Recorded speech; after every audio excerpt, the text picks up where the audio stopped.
Pinupuri ka namin, O Diyos, Ama, Anak, at Espiritu Santo.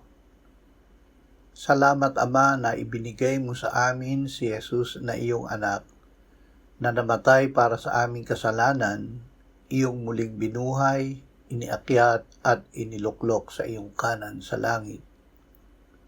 Salamat na ibinigay mo sa amin ang iyong banal na Espiritu, at sa pamamagitan niya ay ibinuhos mo ang iyong pag-ibig sa aming puso. Ama, dahil sa iyong pag-ibig, kung kaya't ibinigay mo sa amin si Jesus na iyong anak, ilayo mo kami sa pagkakamali na halinhan ng aming sariling pag-ibig ang iyong pag-ibig na inilagak mo sa aming puso sa pamamagitan ng iyong banal na Espiritu. Tanging ang pag-ibig mo ang nagpapatunay na kami ay namumuhay na kasama mo. Amen.